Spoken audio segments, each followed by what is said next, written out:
Sign of the Beaver, Chapter 7, page 32. Before he had his eyes open next morning, Matt knew that something was wrong with this day. When it came back to him, he sat up with a groan. Etienne! What had possessed him to give a book to an Indian? How could he possibly teach a savage to read? He tried to think back to the time his mother had taught him his ABCs. He could plainly see that brown-covered primer she held in her hands. He had detested it. He had had to learn the short verses printed beside each letter. A. In Adam's fall, we sinned all. That would hardly do. To be honest, he wasn't sure to this day just what it meant. He would feel mighty silly trying to explain it to a heathen. Then happily he recalled another book that had been sent to his sister, Sarah, from England, with a small picture to illustrate each letter. No nonsense about Adam. A was for apple. Sarah had been luckier than he. But he had no way of making pictures, and there were no apples here in the forest. What could he find for A that an Indian would understand? He looked around the cabin. T for table, though it was unlikely they'd ever get as far as T. How about A for arm? That was simple enough. B. His eye fell on the leg bone of the squirrel left from last night's meal. The stub of a candle would do for C. D. Door would be just the word for Etienne. He certainly could walk out of one fast enough, and would again, no doubt, long before they got to D. He doubted that Etienne would come. Still, he had better be ready. He stirred the fire, ate a chunk of the cold Indian corn cake, and set about to prepare a schoolroom. He shoved the two stools together and laid Robinson Crusoe on the table. He did not have paper or ink. He found a ribbon of birch bark in a corner and tore off a strip and sharpened a stick to a point. Then he waited. Etienne came swinging a dead rabbit by his ears. He slung it disdainfully on the table. "Thank you," Matt said. "That's a big one. I won't need anything else for several days." His politeness brought no response. "Sit here," he ordered. He hesitated. "I never thought as how I'd have to teach anyone to read. But I half figured a way to start." Silently, the boy sat down, as straight and rigid as a cedar post. When Matt hunched himself onto the other stool, the boy's scowl deepened. Plainly, he did not like having the white boy so close to him. Etienne had no need to be finicky, Matt thought. He smelled none too sweet himself. The grease smeared on his body, even on his hair, stunk up the whole cabin. It was supposed to keep off the mosquitoes, he'd heard, but he thought he'd rather have the pesky insects himself. He drew a letter on the birch bark. "This is the first letter," he explained. A for arm. He repeated this several times, pointing to his own arm. Etienne kept to his stubborn, scornful silence. Matt set his jaw. He could be stubborn too, he decided. He opened Robinson Crusoe. "We'll pick out the A's on this page," he said, trying to control his impatience. He pointed. "Now you show me one." Etienne stared straight ahead of him in silence. Then, to Matt's astonishment, he grudgingly laid a grubby finger on a letter A. "Good," Matt said, copying the word sockness used often. "Find another." Suddenly, the boy broke his silence. "White man's book foolish," he scoffed. "Write arm, all over paper." Puzzled at first, Matt saw his own mistake. "Hundreds of other words begin with A," he explained, "or have A in them. There are 25 more letters." Etienne scowled.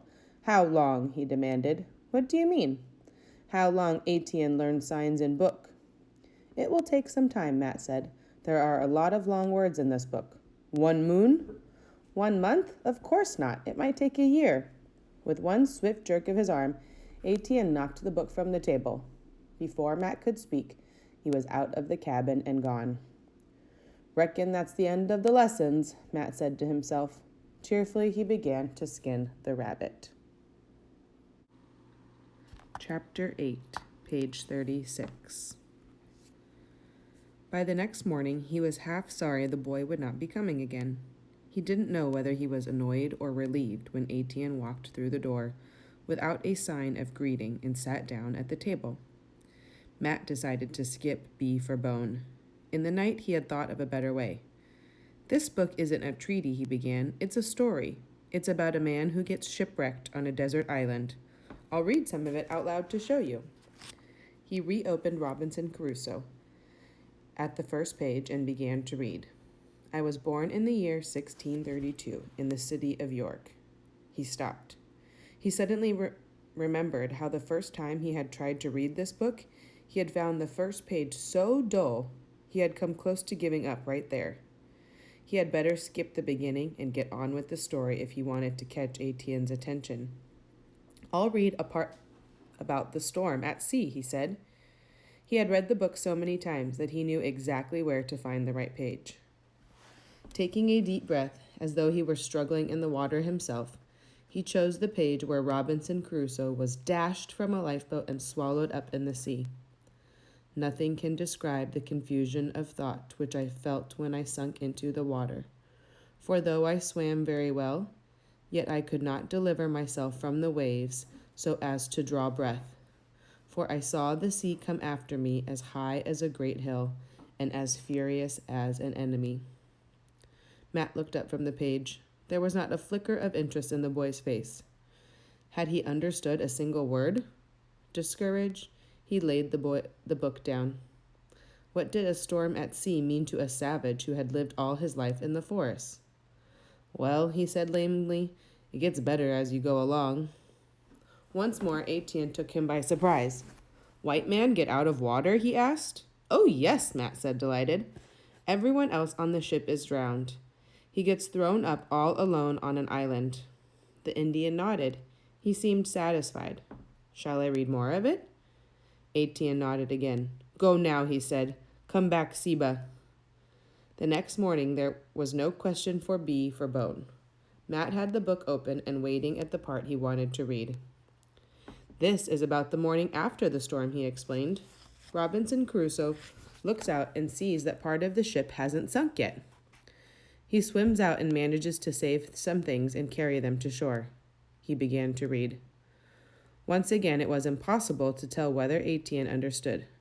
Presently, Matt slowed down. It was discouraging reading to a wooden post, but Etienne spoke at once. "White man not smart like Indian," he said scornfully. "Indian not need thing from ship. Indian make all he need."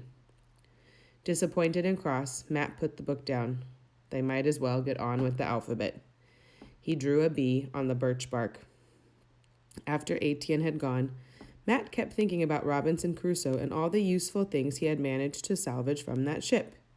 He had found a carpenter's chest, for instance, bags of nails, 2 barrels of bullets, and a dozen hatchets. A dozen! Why, Matt and his father had come up here to Maine with 1 axe and an adze. They had cut down trees and built this whole cabin and the table and the stools without a single nail. Crusoe had found a hammock to sleep in instead of prickly hemlock boughs. He could see now how it must have sounded to Etienne. Come to think of it, Robinson Crusoe had lived like a king on that desert island.